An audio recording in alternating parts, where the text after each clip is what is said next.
Welcome back to our channel Ghosh travelogue. চলে এসেছি একটা দুর্দান্ত নতুন ট্রাভেল ব্লগ নিয়ে। আমরা ঘোষ ট্রাভেলগ এইবার 2026-এ কলকাতা থেকে 500 কিলোমিটার অতিক্রম করে ন্যাশনাল হাইওয়ে 16-এর ওপর দিয়ে 9 ঘন্টা জার্নি করে চলে এসেছি স্নান পূর্ণিমার দিন কলকাতা থেকে পুরী। রাস্তায় কিন্তু ভালোই ছিল, 5টা ডাইভারশন পেয়েছি। সকাল 5টায় বেরিয়েছিলাম, 9 ঘন্টা আমাদের লেগেছে। 9টা টোল পড়েছে, যার মধ্যে কিন্তু একটা অপশনাল টোল। যেহেতু আমরা উত্তর কলকাতায় থাকি, আমরা রাজচন্দ্রপুরের ওপর দিয়ে গেছিলাম, সেটা অপশনাল টোল। আর রাস্তার ভিডিও যেটা আমরা করেছিলাম সেটা জানি না কিভাবে ওপেন হচ্ছে না, মেবি ক্র্যাশ করে গেছে। চেষ্টা করছি যদি ওটাকে কিছু করে পাওয়া যেতে পারে আপনাদের সঙ্গে কলকাতা থেকে পুরীর রোড কন্ডিশন 2026-এর জুলাই মাসে দাঁড়িয়ে কীরকম সেটা নিশ্চয়ই শেয়ার করব। তো চলুন এই ভিডিওটা শেষ পর্যন্ত দেখবেন। এবং বলে রাখি যে রাস্তা কিন্তু বেশ ভালোই ছিল, রাস্তা খুব একটা খারাপ ছিল না। আর এখন কিন্তু ওড়িশার সঙ্গে সঙ্গে ওয়েস্ট বেঙ্গলেও মোটামুটি 80 স্পিড লিমিটে গাড়ি চালানোটা নিয়ম হয়ে গেছে। তো চলুন, এসে গেছে সেই ওয়েলকাম টু পুরী বোর্ড। আমরা পুরী ঢুকে পড়েছি এবং আমরা আজকে পুরী ঢুকেছি আমাদের দেবস্নান পূর্ণিমার ঠিক একদিন আগে। আপনাদের সঙ্গে ওই ভিডিওগুলো পরে হয়তো শেয়ার করতে পারবো, না হলে আজকের এপিসোডে আছে দেবস্নান পূর্ণিমার দিন। এবং আপনাদের জন্য অনেক কষ্ট করেই এই ভিডিওগুলো বানিয়েছি। প্লিজ একদম শেষ পর্যন্ত দেখবেন, আশা করি খুব ভালো লাগবে। ভালো লাগলে লাইক শেয়ার সাবস্ক্রাইব করবেন। আর অবশ্যই এই ভিডিওর কমেন্ট বক্সে অবশ্যই জয় জগন্নাথে ভরিয়ে দেবেন, এটাই আমাদের একমাত্র কাম্য। মহাপ্রভু নিজের জয়ধ্বনি শুনতে ভীষণ ভালোবাসেন। আর আপনারা যে যেখানে আছেন, যেখান থেকেই দেখছেন, জয় জগন্নাথ অবশ্যই এই ভিডিওর কমেন্ট বক্সে লিখে যাবেন। আর আপনারা নিশ্চয়ই ওনার কৃপা পাবেন, ওনার ভালোবাসা, ওনার আশীর্বাদ, ওনার কৃপা আমরা সবাই চাই এবং আমরা সবাই পাবো। চলুন এই ভিডিওটা শেষ পর্যন্ত দেখবেন। জয় জগন্নাথ। জয় জগন্নাথ। পুরীর সেই আবেগের জায়গা, সেই সমুদ্র। বলেছিলাম যে খুব তাড়াতাড়ি আসবো। জয় জগন্নাথ। যেদিন গেছিলাম আমরা 7 তারিখ মার্চ মাসের, সেদিন আমি জানতাম যে আমরা আসবো।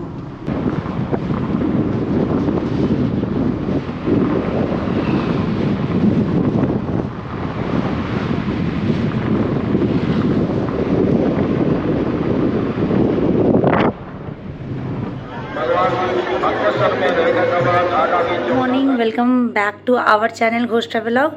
Good morning from Puri.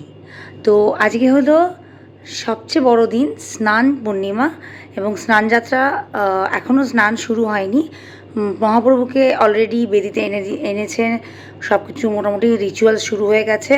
এখন বাজে 11টা সকাল। আমাদের পান্ডাজি বলেছিল স্নান শুরু হতে তো 12টা হবে। তো আমরা যেহেতু গতকাল প্রচুর লেটে প্রচুর সকালে উঠেছি, আগের দিন শুইনি, তাই এখন একটু ভালো করে ঘুমিয়ে টুমিয়ে চান করে আমরা পুরো ফ্রেশ যুদ্ধ জয় করতে যাচ্ছি। আর আমাদের সঙ্গে আজকে থাকবেন, আপনাদের সঙ্গে যতটা পারবো শেয়ার করবো। আমরা ভেতরেও যাব, ভেতরে তো ফোন নিয়ে যেতে পারবো না, কিন্তু বাইরে থেকে আজকে কিন্তু প্রচুরভাবে ভালোভাবে ভিডিও তুলতে পারবো এবং আপনাদেরকে অবশ্যই শেয়ার করব। আর আমি জানি যে আজকে ওখানে অসম্ভব আমরা অলরেডি সমানে লাইভ নিউজে দেখছি। তো ওখানে গিয়ে আমরা জানি যে কী হবে জানি না, তবে সবই মহাপ্রভুর কৃপা থাকলে সবই ভালো হবে। তো চলুন বেরিয়ে পড়া যাক, আজকের দিনটা শুরু করি। জয় জগন্নাথ। আর সবাইকে বলবো আজকের কমেন্ট বক্সে কিন্তু আশা করি সবাই লিখবেন জয় জগন্নাথ। কমেন্ট বক্স যেন ভরে যায় জয় জগন্নাথ, জয় জগন্নাথ, জয় জগন্নাথ দিয়ে। আজকে ওনার জন্মদিন, আজকের দিনেই উনি আবির্ভাব হয়েছিলেন। তো স্নান পূর্ণিমা, জ্যৈষ্ঠ পূর্ণিমার দিন ওনার জন্মদিন।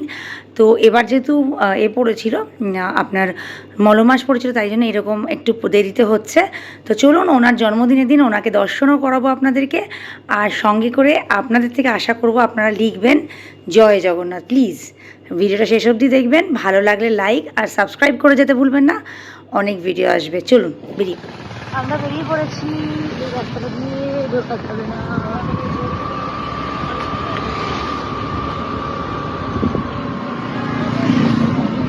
সামনে কোথা দিয়ে ঢুকবো আমরা জানি না। বেরিয়ে পড়েছি।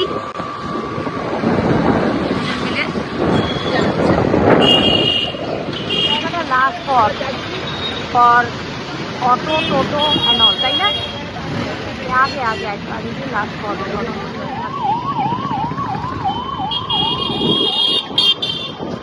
দর্শন করে নিন এখান থেকে যতটা পারবেন। স্নান পূর্ণিমা, জ্যৈষ্ঠ মাসের এই পূর্ণিমা তিথিতে মহাপ্রভু নিজের দাদা বলভদ্র আর বোন সুভদ্রা দেবীকে সঙ্গে নিয়ে মন্দিরের গর্ভগৃহ থেকে স্নান বেদিতে আসেন আর 108 ঘড়ার জল দিয়ে ওনাদের স্নান করানো হয়। এই দিন তারপরে গজবেশ হয় এবং রাত অবধি দর্শন দেন উনি। যত দর্শনার্থী আছে সবাই দর্শন পান এবং তারপরে মহাপ্রভু অসুস্থ হয়ে পড়েন এবং অনশারায় চলে যান। 15 দিন ওনার সেবা শুশ্রূষা এবং বৈদ্য আসেন। সব কিছু হওয়ার পরে 15 দিন পর উনি আবার দাদা বলভদ্র এবং বোন সুভদ্রা দেবীকে নিয়ে সেজে গুজে রাজপথে নেমে আসেন রথযাত্রা পালিত করতে। আমরা এই একটা অসম্ভব মানে কি বলবো পবিত্র স্থানে যেতে পেরেছিলাম এই দেব স্নান পূর্ণিমার দিন। তার জন্য আমরা নিজেদেরকে জানি না কেন এই সাক্ষী হতে পেরে ভীষণ ভীষণ ভীষণ নিজেদেরকে ব্লেস ফিল করছিলাম। অনেক দিনের ইচ্ছে ছিল দেব স্নান পূর্ণিমা দেখব। আপনাদের সামনে দেখছেন যে বেদি, ওখানেই কিন্তু মহাপ্রভুকে স্নান করানো হচ্ছে। ঠিক 12টার সময় স্নান শুরু হলো এবং স্নানের আগে অনেক নিয়ম ছিল। স্নান করানোর পরও কিন্তু প্রচুর নিয়ম থাকে এবং কোটি কোটি মানুষের এখানে সমাবেশ ছিল। সামনে রথযাত্রা আছে, তাই জন্য রথ তৈরি হচ্ছিল এবং মানুষের এই কোটি কোটি মানুষের মধ্যে আমরা যে যেতে পেরেছি, আমরা সত্যিই ওনার কাছে কি বলবো, মানে ওনার কাছে আমরা ফিল করছি যে উনি আমাদের ব্লেস করেছেন। ভাষা হারিয়ে ফেলছি আমি। আমরা প্রথমে রাস্তা থেকে দর্শন করলাম, তারপরে আমরা গ্র্যান্ড সেন্টারের ওপরে একটি ভেজ ক্যাফে আছে যেখানে আমরা এসেছিলাম, ওখানেই খাওয়া দাওয়া করেছিলাম এবং ওখানেই ছিলাম আমরা বেশ 4-5 ঘন্টা। আর এই হলো রথযাত্রার রথ তৈরি হচ্ছে, এখানেই দাঁড়িয়ে আমরা সাক্ষী হলাম অনেক কিছুর। রাজামশাই গেলেন, রাজামশাই এই যা দেখছেন প্রসেশনটা আসছে, রাজামশাই যাচ্ছেন মন্দিরে এবং এখানে রাজামশাই মন্দিরে গিয়ে ঝাড় দেবেন। ওনার নানা রকম অনেক রিচুয়ালস আছে, যেসব রিচুয়ালসগুলো করলেন, যেটা আমি হয়তো জানতাম না, এইবার গিয়ে জানতে পারলাম। আর যতটা পেরেছি আপনাদের সবার সামনে তুলে ধরেছি। আপনারা দেখুন, মহাপ্রভুর ওরমভাবে তো খুব একটাভাবে কাছাকাছি গিয়ে ফটো তোলা যায় না। আমরা আপনাদের ভিডিও করব বলেই কিন্তু সকালবেলাটা আমরা ঢুকিনি ভেতরে না ঢুকে আমরা সকালটাই গ্র্যান্ড সেন্টার থেকে আর রাস্তা থেকে আপনাদের জন্য ভিডিও করেছিলাম এবং তারপরে আমরা বিকেলবেলা ভেতরে গিয়ে গজবেশে দর্শন করে এসেছিলাম। খুব সুন্দর দর্শন হয়েছিল, খুব সুন্দর, মানে কি বলবো, নিজের চোখে না দেখলে সত্যি মিস করবেন। আমরা যতটা পেরেছি, আপনারা বাড়ি বসে সেখান থেকেই মহাপ্রভুর কাছে আপনাদের যা মনোকামনা সেটা চান, নিশ্চয়ই উনি আপনাদের মনোকামনা পূর্ণ করবেন।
মন্দির থেকে ফিরছি, প্রায় 6 ঘন্টা মন্দিরের ওখানে ছিলাম। মন্দিরে আমার তো একদম মনে হচ্ছে এক্সস্টেড, প্রচণ্ড গাটা ঘৃণাও করছে, প্রচণ্ড গরম, আর পারছি না।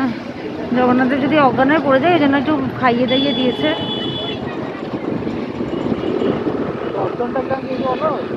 দর্শনটা তো দেবেই ভালো,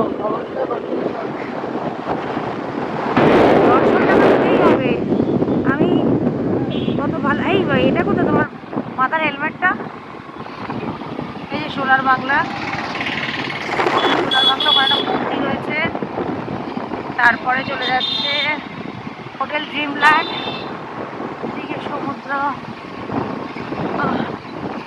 আমার কিন্তু আমাদের এবারের হোটেলটাও ভালো লেগেছে। নেক্সট টাইম ফ্রান্সি বেসিং চেষ্টা করবো পাওয়ার। এটা হচ্ছে রিভেরিয়া, এই যে ক্যাফে ও আমার সামনে দেখো হোটেলটা বড় হোটেল। এই হচ্ছে এখানটা কিন্তু সিভিউগুলো দেখা যাচ্ছে। চলুন আপনাদের দেখাতে দেখাতে আমাদের হোটেল চলে এসেছে। আর আমি পারছি না, শরীরে দিচ্ছে না। কোথাও যেতে পারিনি, কোথাও না, কটা জিনিস কিনবো তাও যেতে পারি। আর এই যে আমাদের hotel NRS royal palace.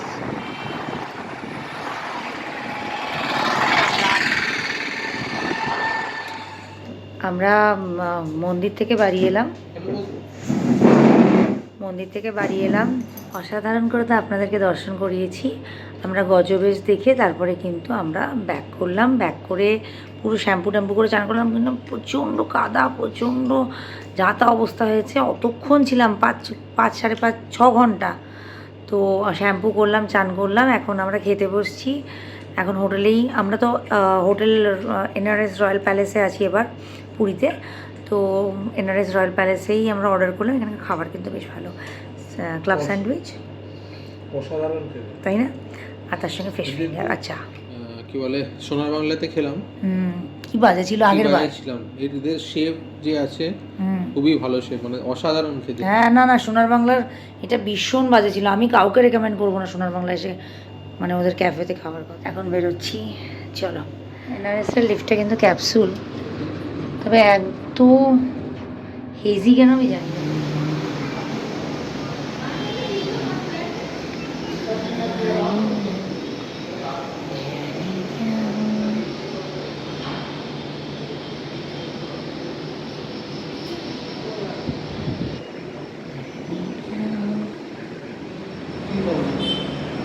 Half day charges কত? হাফ ডেটা কত চার্জেস? সত্যি হোটেলটা ভীষণ ভালো, ম্যাজেস্টিক, বিশাল অ্যাম্পেল স্পেস অফ পার্কিং আছে, ভেতরটা ভীষণ ভালো, খাবার দাবারের রেস্টুরেন্টটা ভীষণ কোয়ালিটি ফুড দিচ্ছে এবং দেখতেও ভীষণ সুন্দর। হোটেল রিলেটেড একটা ভিডিও আমি নিশ্চয়ই বানাবো, মানে বানিয়েছি, সেটা আপনাদের সঙ্গে শেয়ার করব। শুধু স্নান পূর্ণিমার ভিডিওটা আপনাদের সঙ্গে আগে শেয়ার করে দিলাম। হোটেলটা নিয়ে কি বলবো, বেশ ভালো হোটেল। একটু দূরে বলতে পারেন, কিন্তু আমরা যেহেতু স্কুটি রেন্টে নিই সেই জন্য কিন্তু আমাদের অসুবিধা হয় না। আপনারাও চাইলে স্কুটি রেন্টে নিতে পারেন। হোটেল আমাদের হোটেল আর এই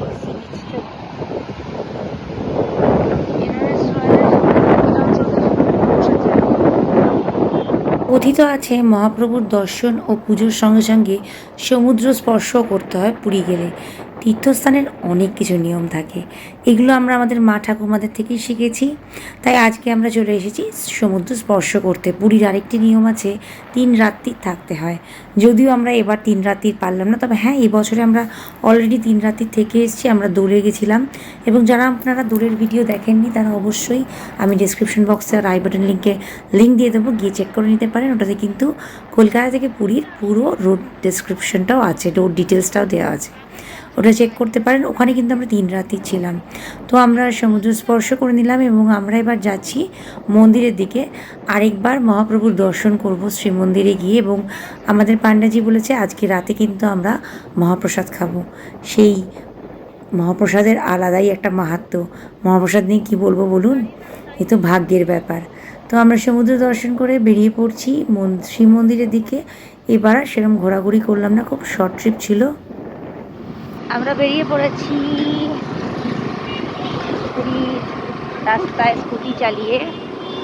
আমরা বোধহয় এই যে ওদিকে সমুদ্র, ওই যে, আর এখন না অসাধারণ ক্যাফে হয়ে গেছে, এই যে ক্যাফে ও কুকিজ। আমরা কিন্তু এবার বেশ নিউ মেরিন ড্রাইভেই আছি, বলো? শ্রীহরি অনেকটা আগে, বলো? আমরা শ্রীমন্দিরে গেছিলাম মহাপ্রভুর আরেকবার দর্শন করতে। ভেতরে ঢুকেছিলাম, তাই ফটো বা ভিডিও কিছু করতে পারিনি। তবে হ্যাঁ, আজকে রাতের আমাদের মহাপ্রসাদ ছিল। আমাদের পাণ্ডাজি পাঠিয়েছিল অন্ন, পুষ্পান্ন, খিচুড়ি, ডাল, তরকারি এবং মালপোয়া। ওফ, কি বলবো, সে কি লোভনীয়! আমি না সত্যি বলবো, মহাপ্রসাদ খেতে আমি ভীষণ ভালোবাসি। এ তো ভাগ্যের ব্যাপার বলুন, এর আলাদাই মাহাত্ম্য। আমরা ভালো করে টেবিল মুছে মহাপ্রসাদ সাজালাম এখানে। আর মহাপ্রসাদের নিয়ম আছে কি জানেন? কলা পাতায় খেতে হয় মাটিতে বসে। আমরা মাটিও মুছে নিলাম এবং মাটিতে বসেই গ্রহণ করেছিলাম। আপনাদেরকে দেখিয়ে নিয়ে পরে আমরা মাটিতে বসেই গ্রহণ করেছিলাম। যেহেতু বাড়ির জামা পরেছিলাম তাই আর ভিডিও করিনি। আর আপনাদেরকেও আমরা দর্শন করালাম মহাপ্রসাদের। কথিত আছে মহাপ্রসাদ দর্শনে দুর্ভোগ কাটে। তো আপনারাও দর্শন করুন, জয় জগন্নাথ লিখুন। আর আবার নতুন ভিডিওতে দেখা হচ্ছে। ততক্ষণের জন্য টাটা, বাই। ভালো থাকবেন, সুস্থ থাকবেন, লাইক আর সাবস্ক্রাইব করুন।